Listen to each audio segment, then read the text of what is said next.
अगर मैं आपसे कहूं कि इस वक्त अभी इसी पल हमारे सिर के ठीक ऊपर 50,000 से ज्यादा खतरनाक धातु के टुकड़े पागलों की तरह पृथ्वी के चारों ओर घूम रहे हैं, जो किसी भी समय एक सैटेलाइट, एक अंतरिक्ष मिशन या यहाँ तक कि इंसानी जान के लिए खतरा बन सकते हैं, तो क्या आप यकीन करेंगे? ये कोई साइंस फिक्शन फिल्म नहीं, ये हकीकत है जिसे हम स्पेस जंक कहते हैं। स्पेस जंक यानी अंतरिक्ष कचरा, पुराने सैटेलाइट्स के टूटे हिस्से, रॉकेट के बचे हुए टुकड़े, टकराव से बने मलबे के छोटे छोटे कण जो 25,000 किलोमीटर प्रति घंटे की रफ्तार से पृथ्वी की कक्षा में दौड़ रहे हैं। जरा सोचिए, इतनी स्पीड से उड़ता हुआ एक छोटा सा बोल्ट भी किसी सक्रिय सैटेलाइट से टकरा जाए तो वह पूरी तरह तबाह हो सकता है। आज हम जीपीएस से रास्ता ढूंढते हैं, मोबाइल से कॉल करते हैं, इंटरनेट चलाते हैं, मौसम की जानकारी लेते हैं, लाइव क्रिकेट देखते हैं, सेना की निगरानी होती है, बैंकिंग ट्रांजैक्शन होते हैं। इन सब का आधार है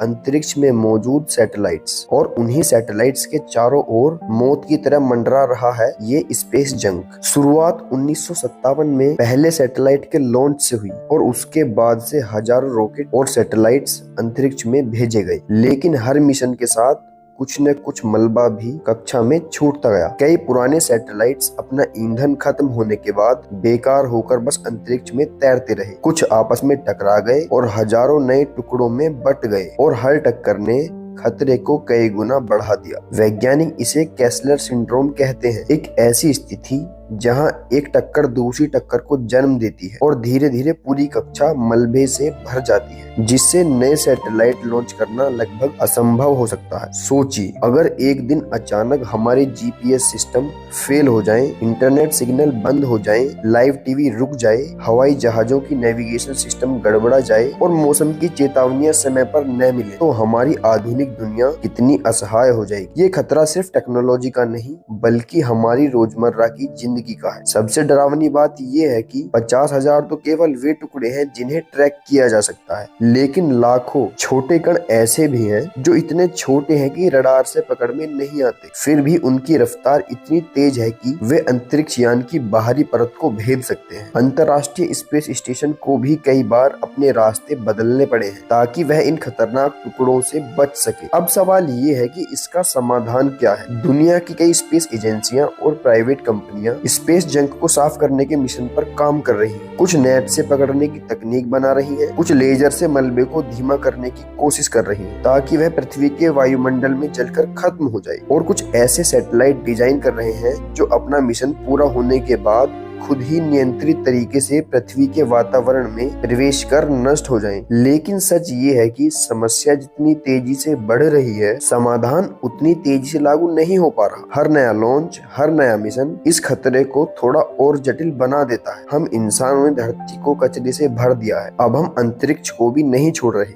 सवाल ये नहीं है कि स्पेस जंक खतरनाक है या नहीं, सवाल ये है कि हम इसे कब तक नजरअंदाज करेंगे, क्योंकि जिस दिन एक बड़ी टक्कर की चेन रिएक्शन शुरू हो गई, उस दिन अंतरिक्ष हमारे लिए एक बंद दरवाजा बन सकता है और हमारी टेक्नोलॉजी पर टिकी दुनिया एक झटके में हिल सकती है। तो अगली बार जब आप अपने फोन में जीपीएस ऑन करें या सैटेलाइट से चलने वाला इंटरनेट इस्तेमाल करें, तो एक पल के लिए सोचिए कि आपके सिर के ऊपर कैसी अदृश्य जंग चल रही है। क्या हम इस अदृश्य खतरे को समय रहते रोक पाएंगे, या आने वाली पीढ़ियों को एक ऐसा आकाश देंगे जो चमकते तारों से ज्यादा तैरते मलबे से भरा होगा? क्या इंसान अंतरिक्ष को कभी बचा पाएगा या नहीं? क्योंकि लड़ाई अब सिर्फ धरती की नहीं, आसमान की भी है।